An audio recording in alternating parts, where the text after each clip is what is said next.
At one point in time, I really wanted to buy a house here in Canada, and I was like, I'm gonna make this happen. I'm gonna work hard, study hard, get a good job, make a lot of money, and save all that money, and then I'll have enough to put down a down payment for a house.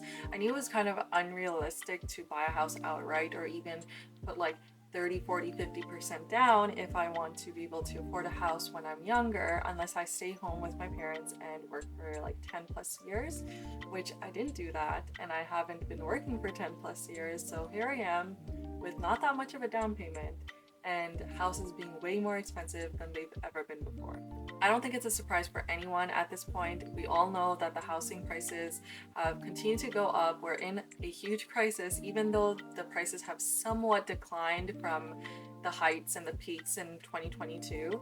It's still very unaffordable, especially with the increase in interest rates. And apparently, I recently read that they're planning on potentially increasing interest rates again here in Canada.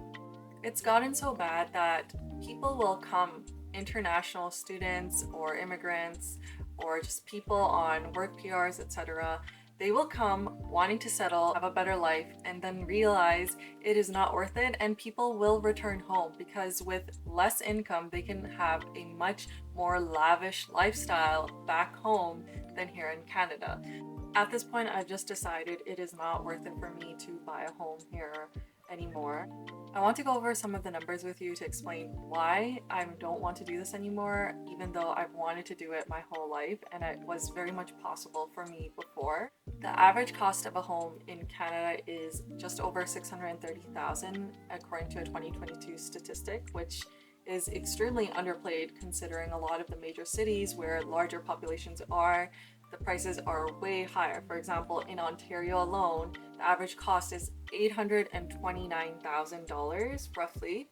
Ontario is a huge province. There are very small cities that have homes for much cheaper, but most people want to live in the metropolitan areas like Mississauga, Toronto, Scarborough, which is kind of a part of Toronto, and areas surrounding.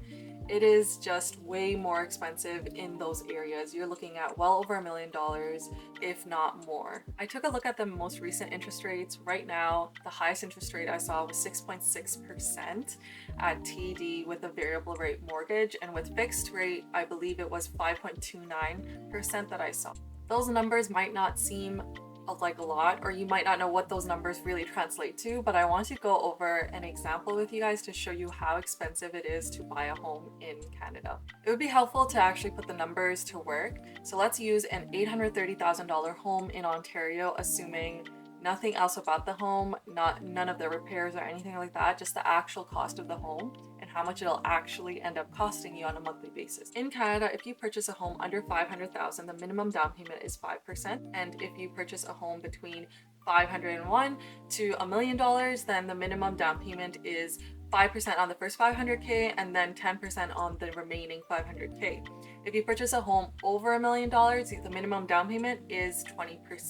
20% of $1 million is $200,000 that you have to have for just the down payment. To run these numbers, I use the Canada Mortgage Housing Corporation, which is a government agency in Canada, and I run the numbers on an average cost of a home for Ontario, which is $830,000. Now, if you were to put 20% down, which would be $166,000 that you would have to have for your down payment, and you would do 20% if you want to avoid the mortgage liability insurance. When purchasing a home in Ontario, there is a mortgage insurance premium that you have to pay if you pay under 20% for your down payment. So for anyone that does not have $166,000 lying around and you want to do 5%, 10%, 15%, etc., you would have to pay a premium on that. That is basically a guarantee or insurance for the lenders, which are the banks, in case you default on your mortgage and you're not able to pay your mortgage. That percentage that you pay for your insurance will vary depending on how much you put down. If you put more down, you'll have a lower premium or a lower percentage that you have to pay, which by the way gets added into your mortgage payment. So I'm going to take a look at the numbers here. If I were to purchase a house for $830,000 in Ontario, a down payment of 20% would be $166,000. which would mean my mortgage amount would be $664,000. And over the course of the mortgage, I would end up paying approximately $682,000 in interest over the lifetime. And with a current interest rate of, let's say, 6.6%, which is the current variable rate that I last saw, it is a monthly payment. You would have a monthly payment of $4,487.96. Keep in mind, this is more than a lot of people make on a monthly basis. Even high income earners don't make that much after taxes. Let's say you don't have 20% down, but you really want to buy a house and you have 5% available. So keep in mind, this is actually 5% on the 500K first, and then the remaining 330K, you're paying 10%, not 5% for everything, as I previously mentioned. Keep in mind, you would have to pay the mortgage insurance premium, which would be approximately 4%, which ends up being about $31,000. So most of your down payment is essentially the cost of your mortgage insurance premium. And the total mortgage that you have to pay of that whole mortgage period, you will pay approximately $840,000 in interest. So keep in mind, if you were to put 5% down on an $830,000 home, you are essentially actually paying, at the end of all of it, when everything is said and done, $1.6 million. So you are paying double of what the initial price was because of interest. Even if you did pay 20%, over the course of the mortgage, you're paying approximately $1.3 million for your $830,000 home. It would end up being $5,542 a month. That is well over what a lot of people take home at the end of the day. So that is how much you would be spending to have your own home. And I thought about that. I sat with that for a little bit and I just thought it's not realistic. Yes, I can go for a cheaper home. You can find homes for a lot less if you go out of the cities, which is what I was planning on doing. However, even with that, the amount that you're paying, especially how much is just being thrown away in interest, I just could not justify it anymore. Especially when the homes that you would end up getting for half that price are fixer-uppers, need a lot of work, or like 100-year-old homes that have nothing going for them. And so I just realized this is not it for me.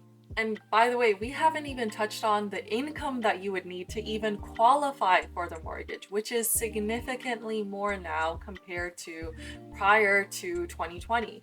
Keep in mind, with the rising inflation, the cost of everything has gone up. Gas, food, everything is up.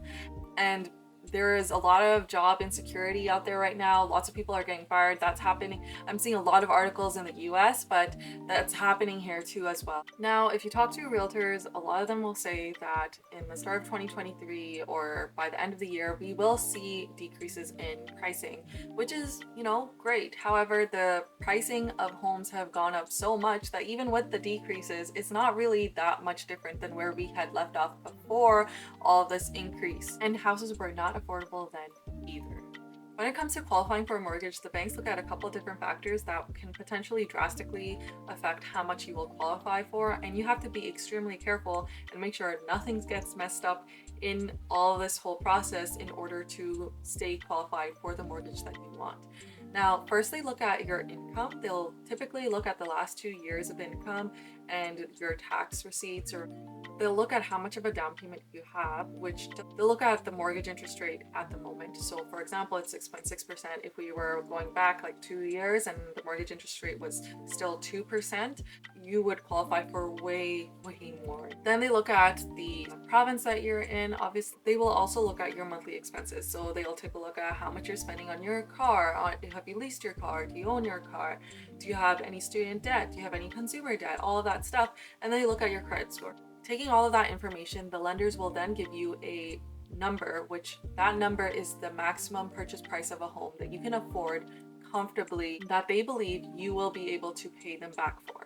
Keep in mind, if you are a single person, even if you are a higher income earner, for the most part, you will not be able to afford even a shoebox if you are looking to buy a home in bigger cities like Toronto, Mississauga, and surrounding areas. If you were to go maybe an hour out of the city, you might be able to purchase a home, but for the most part, those homes will be requiring a lot of repairs. They will be extremely old, they will not be appealing, and you will probably still not be totally satisfied because again, you're not close to the city life that you probably are used to. That also doesn't account for the fact that if you were to move further away from where you currently are, you may have to commute more, which means a lot more time spent on the bus, if there even is a bus system, or you're spending more on gas, etc., which also increases your expenses.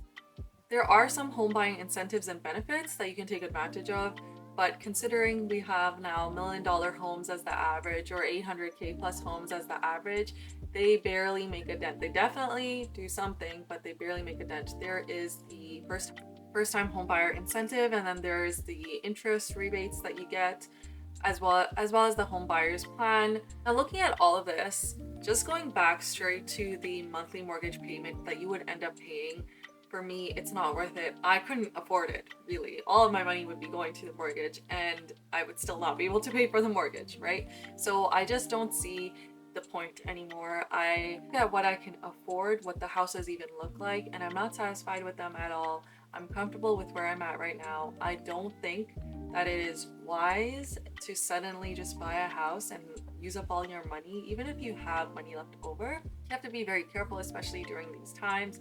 It's just really rough right now. I made the conclusion to not buy a home here anymore because I just don't think I can afford it. So basically, because of how much you need to be able to make to even qualify for a home, the cost of the homes, the interest rates, and also the increase in cost of living are all reasons that have contributed to me concluding that I just am not planning on buying a home anymore. It is honestly kind of dejecting to have to reach this conclusion because for so long I wanted to buy a house. I was so hell bent on it. I probably could have and should have purchased a home when I first started working, but I didn't. I didn't feel like, well, I just didn't have the money for the down payment at that point at all, and I had other expenses. But basically, I feel like with a lot of millennials, we're all kind of in the same boat unless you have lived at home for like ever and you essentially like were very conservative with your spending. It is really hard to come up with that down payment, and a lot of people don't make 150, 200, 300K to qualify for these mortgages or to save that substantial amount of money. So basically, keeping all of this in mind and the fact that I like the flexibility of renting now, I probably will not purchase a home in the near future, and if at all at this point. Let me know in the comments below if you're in a similar situation. I bet you probably are. And definitely like and subscribe if you haven't already. It helps me out as I grow my channel. Okay, assalamualaikum.